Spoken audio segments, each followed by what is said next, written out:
Natugamba lwaki muviira emmotoka egenda kola kye y'amafuta weegayiya abantu ne bakola ki ne beekanga abamu ne bawunga kati abamu ne badduka driver n'akola ki n'adduka n'agamba lwaki abaana mu bataasa abaana badde bava ku ssomero amafuta ne gabayikira gonna mami n'akola ki n'aggiramu abaana ne baggiramu bonna dadi tabadde wabadde mu kibuga naye batuyambe batuwe ku buyambi.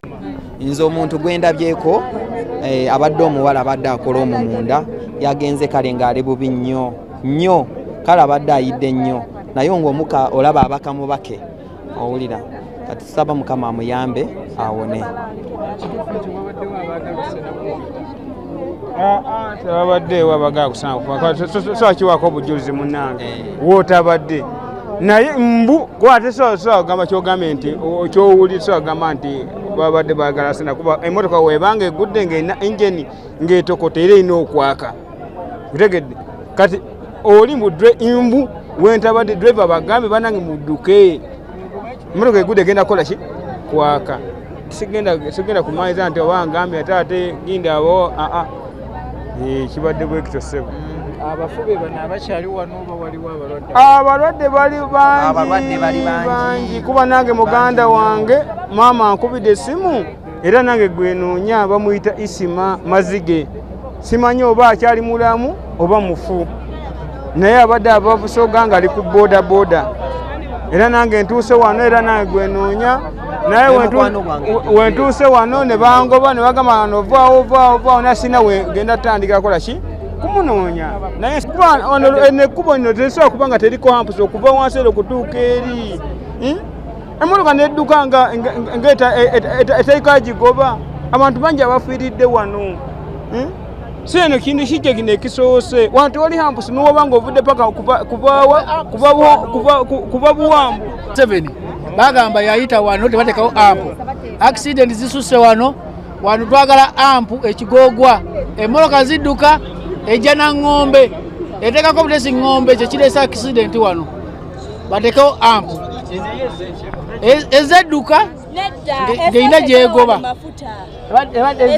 ezebweti neteka amafuta wamukozeseza ensobi ng'aweta wali eri kati wawugudde ono okugivaamu bw'ati nemulemerera abantu nebabagamba muve ku mafuta abantu ne bajja ne bayoola amafuta lweva n'agenda naye twagala ampu kyembadde nsaba sikyategera nategeera nze kyendabe wano eno Pulezidenti Museveni otuyamba ateeko ampu ku makubo akyaleko oyo ye tafudde driver abuuseemu kati kwe kujja wano eno n'atugamba lwaki temuviira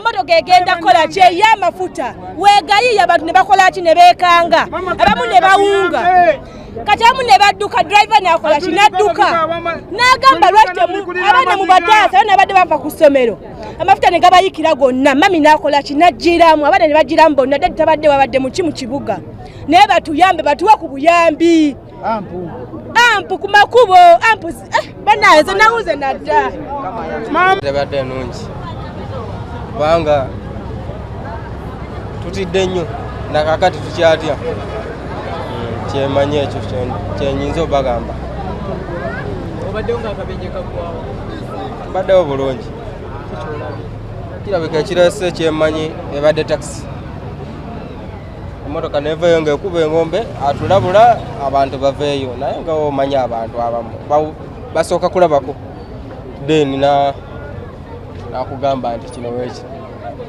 naye nga motoka egudde tugiraba era n'omuliro gugenze obwatuka nga tukola ki atugulaba nenzikirire wansi otaasa abantu bange nga manyi baweddeyo kuba nkaabye nempulira nga newenaakaaba kaninde bulinzi abazikiza omuliro batugambe ekiddako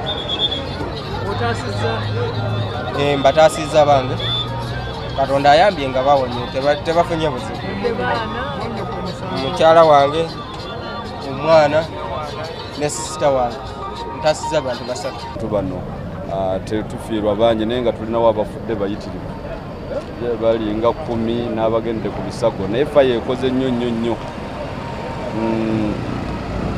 kanziremu nkubire katono buteekwa okuba buguddewo ssaawa nga 8-9 awo ssaawa zino ez'akawungeezi.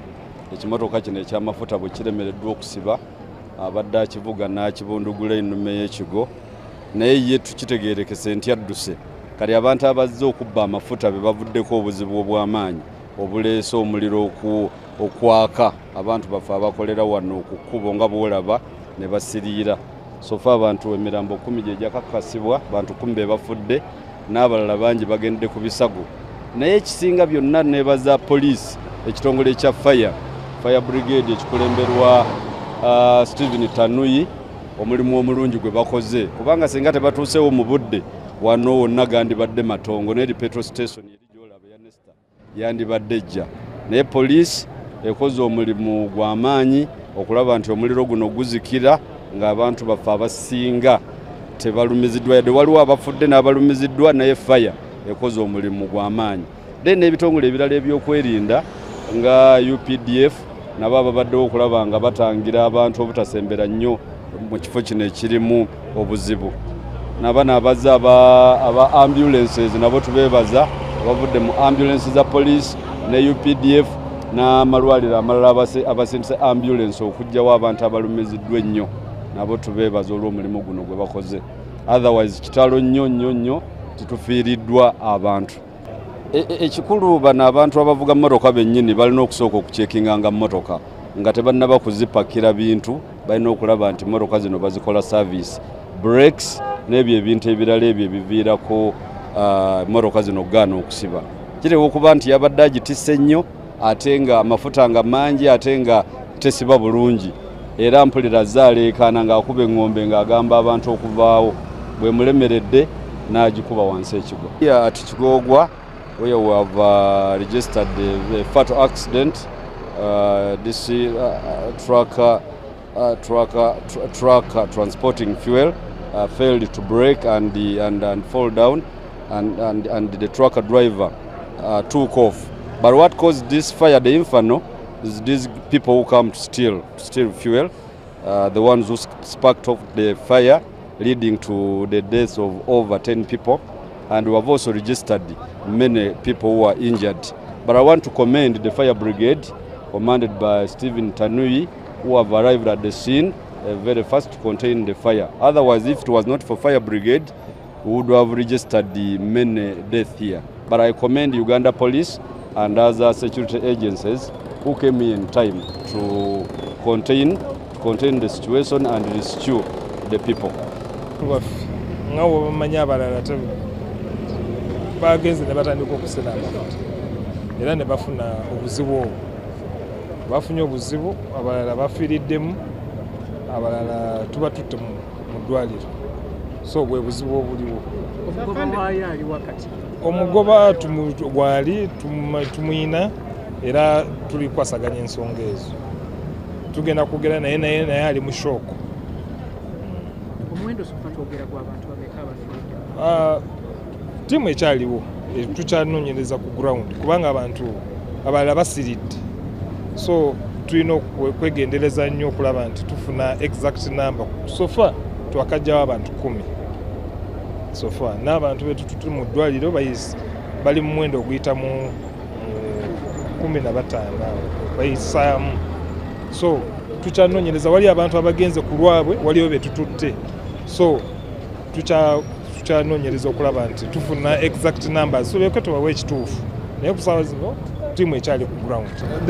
What happened was that it was a single accident. It was a single accident involving a fuel tanker which was moving on this Bombo Road. We have not yet ascertained whether the problem was with the vehicle or the driver. It got an accident in this spot, and the fuel started oozing out from the tanker. It was unfortunate that our people went to start fetching the fuel. So, and fuel being flammable, highly flammable, it caught fire. Because there was one lady who was roasting her maize there. Then there are homesteads, like you see, shops. So with the amount of fuel which was flowing, we cannot this time know exactly the source of the fire. of lighting that fuel, but the fuel was flowing. So it caught fire, and no, the driver is available, and he's also in shock. So we are treating everybody as a victim as per now, until when investigations are complete. That's when we shall know what to do. But at the moment, it is about rescue and making sure that the people are safe. Do you confirm the numbers so far? No, we cannot confirm the number currently because the team is still on ground. As you see, some bodies are so burnt that you cannot even ascertain whether it is one body or two. So the team of forensics is on ground, supported by our sister forces also, that we are ascertaining, removing the bodies as we tabulate them. So the data is going to come. We shall give you a proper report when we are done with the scene, management of the scene. But how many bodies so far have you recovered? So far we have recovered 10. So far we have recovered 10 bodies from the scene. And then other people are in the hospitals. Now, what are the conditions of the people you've taken in the hospital? Are there some unfortunately, I'm not a medical doctor. I cannot reliably tell how critical they are, but they're not. Some of them are not in good shape. You really see, some of them are not in good shape. No, we cannot. This is an investigation. It is a full investigation which will attract a report. So it is important that we have time and we do a comprehensive investigation into the scene. Retrieval of the body is just part. It's just part of the investigation. There will be a comprehensive investigation report. According to residents, they're saying that this has become a hot spot of accidents. And they are saying, according to the chairman, that he has requested to put camps here, but no response from the authorities. I would request that I don't comment about that, because I have not interacted with that chairman personally, and I believe the authorities, if he had reached the authorities and voiced his concern, it would have been reliably answered. And more so, the putting of humps and other road signage or controls is done by Ministry of Works. So if he has maybe a write-up or something, maybe we would support it, and we would